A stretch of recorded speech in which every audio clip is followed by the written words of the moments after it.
28 vezes creio, com o pastor Gesmei Xavier. Tema de hoje: Eu creio na Trindade. Olá, querido ouvinte. No tema de hoje, iremos falar sobre a Trindade, ou divindade, como também é conhecida. Há um só Deus, Pai, Filho e Espírito Santo, uma unidade de 3 pessoas coeternas. Deus é imortal, onipotente, onisciente, acima de tudo e sempre presente. Ele é infinito e está além da compreensão humana, mas é conhecido por meio de sua autorrevelação.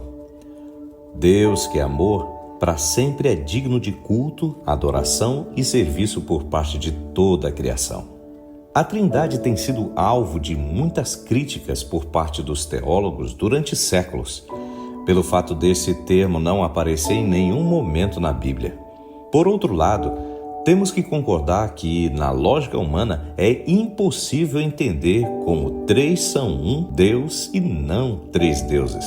O antitrinitarismo, que rejeita a doutrina da Trindade, surgiu desde os primeiros tempos do cristianismo, com visões como o adocionismo e o modalismo.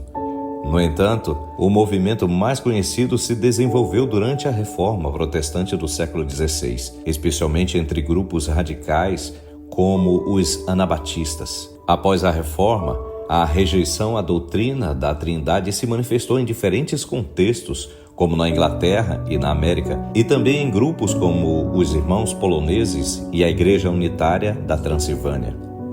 Mas quais são as evidências bíblicas para crermos na Trindade? Bom, primeiro de tudo, precisamos entender que o fato da palavra Trindade não aparecer na Bíblia não significa que ela não exista. Exemplo disso é a própria palavra Bíblia, que em nenhum momento aparece escrito. Contudo, sabemos que se trata da palavra de Deus ou Escrituras Sagradas. A primeira evidência da Trindade encontramos em Gênesis capítulo 1, versículo 1. Bereshit bara Elohim et ha-shamayim ve'et ha'eretz. No princípio criou Deus os céus e a terra. A palavra Deus, traduzida do hebraico como Elohim, está em sua forma plural de Elohá. De acordo com o comentário bíblico de Matthew Henry, a palavra significa a pluralidade de pessoas da divindade, Pai, Filho e Espírito Santo. Em Gênesis 1, 26 está escrito: E disse Deus, façamos o homem à nossa imagem, conforme a nossa semelhança. Note que as palavras façamos e nossa indicam haver mais de uma pessoa presente na criação do homem.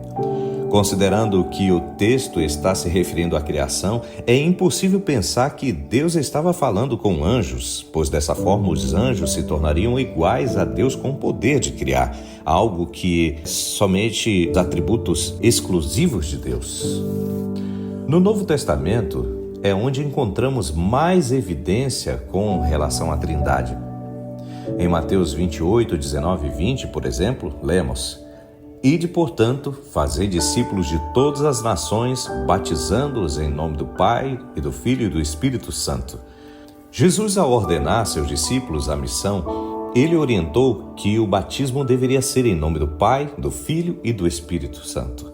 Desta forma clara, Jesus faz a descrição de 3 pessoas distintas. Quando Jesus foi batizado, houve uma manifestação física da divindade. Está escrito: Eis que os céus se abriram, e ele viu o Espírito de Deus descendo como pomba vindo sobre ele. E eis que uma voz dos céus dizia: Este é meu Filho amado, em quem me agrado. Mateus 3, 16 e 17. Mas você pode dizer: eu não consigo entender como pode ser 3 pessoas em uma. Bom, nesse caso, apresentaremos 2 declarações que ajudarão você a entender a Trindade. A primeira, usaremos um texto de Gênesis 2:24, que está escrito: Por isso o homem deixa pai e mãe e se une à mulher, tornando os 2 uma só carne. Dentro desse contexto de casamento, quando um casal se une no matrimônio, a Bíblia considera que os 2 agora são um. De fato, os 2 continuam sendo 2 pessoas distintas, um homem e uma mulher. Porém, a Bíblia agora os considera como uma só carne. Essa mesma expressão é utilizada em Deuteronômio 6, versículo 4, que diz: Escute, Israel, o Senhor, nosso Deus, é o único Senhor. A palavra hebraica errad, traduzida como único, era utilizado na literatura hebraica como numeral. Nesse texto, a palavra errad, usada dentro do contexto do verso 4, está se referindo à chamada de atenção do povo de Israel para a adoração somente a Deus, que é o único que deve ser adorado, e não aos deuses dos egípcios que eles deveriam esquecer. Somente Deus era o único Deus. Assim como Adão e Eva formaram uma unidade, Pai, Filho e Espírito Santo se fundem em uma relação prática dentro da divindade. A segunda comparação, usaremos um elemento da natureza que é o fogo. Para que haja fogo, são necessários 4 elementos, como combustível, comburente, calor e uma reação em cadeia. O combustível é a substância que queima.